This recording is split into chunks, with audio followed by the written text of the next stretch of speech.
Hey guys, I'm MTR, also known as Matt the Rat, Tiffany. and we're from Comics After Dark, and we are here live at San Diego Comic-Con 2016. Woo!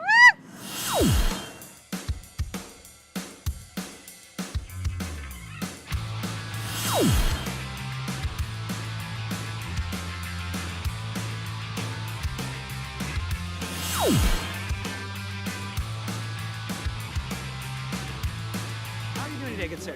I'm doing pretty good. Oh, don't worry. We actually got a good mic. You don't really need to lean in on the mic at all. We spent a lot of expensive money on. Stay right here then. But you have you wrote some comics. It was just brought to us by IDW.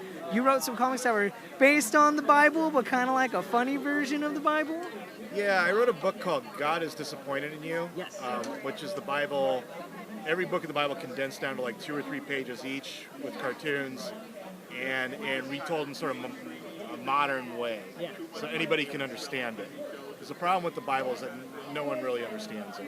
And so when you don't understand the Bible, it makes you easy prey for anybody with an agenda.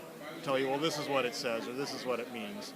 And, so everything that's written about the Bible is either written by somebody who's trying to sell you on it or somebody who's trying to knock it down. And what I wanted was just people to have, well, this is what the Bible says on its own terms. Make up your own mind. Do with that what you will.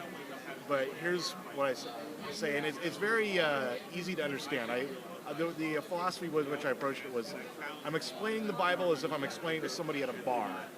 So it's like, just think of it as like you and me sitting at a bar, just talking about Just the hanging Bible. out and having a drink. And Yeah, explaining, the story of Elijah.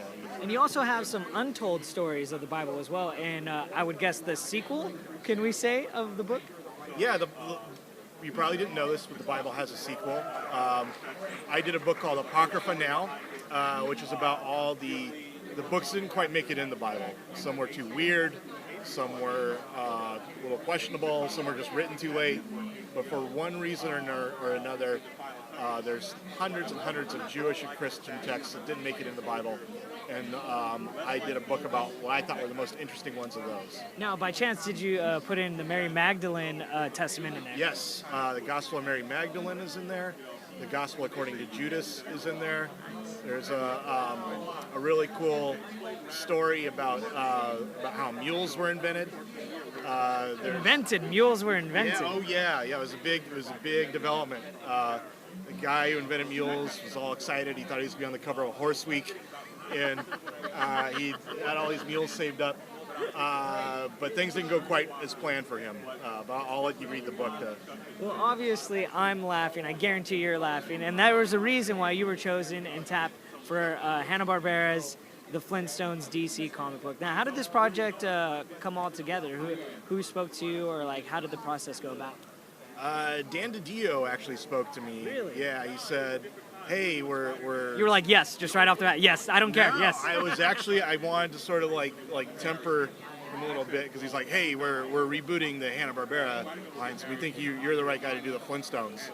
It's like, I don't know, I didn't really enjoy the original Flintstones. He's like, you're perfect then.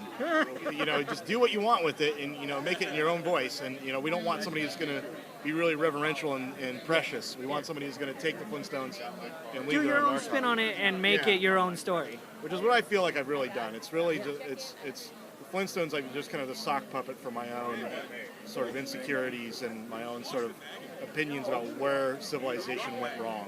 Yeah. So, did you actually have a continuity to run with, or did they really say free for all brawl, do anything and everything you'd like? They gave me a few sort of like lines. Wilma's got to be in it. Fred's got to be in it. Yeah. I've got to have the main characters, and I can't make Fred like a coke fiend or anything. He's got to be recognizable. It's the fact that you thought about it, though. They didn't blanch at me making him like a war veteran with PTSD though. Oh, okay. So I'm frankly amazed that they let me get away with as much as they have with the Flintstones and with Prez, which I did before. And this definitely feels like a sleeper hit because a lot of people talked about it and were surprised at, first off, the release of it, and second off, how good it was. What can we expect in the upcoming story arc? We go deeper into the story of civilization and how really the way civilization was created and the division of labor created, which everyone hates, kind of ruined us as a species. And really about how people have these rich internal lives they aren't able to express because they're forced into these very marginal roles. And also there's a lot of talking animals. There's a lot of talking animal appliances. There's the issue number 2 is about like Bedrock going crazy for animal appliances. Fred buys the latest in weed control. It's the Power Goat 3000. And it's basically just a goat strapped to a board, which he can like use to weed whack outside. They get like a can opener, which is just a bird clamping into like the. But it causes some problems, all this consumerism because they worship this bird god named Morp. And Morp is like this god they've worshipped since they were hunter-gatherers. And then they discover one day that Morp actually makes a really good record needle. And that's kind of the end of their religion. It's like, how can they take this seriously anymore, this God seriously? If you use him to play some Mix-a-Lot records at home. So, he's lost all his divine power. That's so awesome. So you really get to think outside of the box and almost look, you love the Flintstones, but I'm gonna make you love the Flintstones a lot more. Are you also gonna be including Bam Bam and all of these characters as well? Yeah, Bam Bam and Pebbles are in it. They are in my version Teenagers, right? preteens, tweens as it were.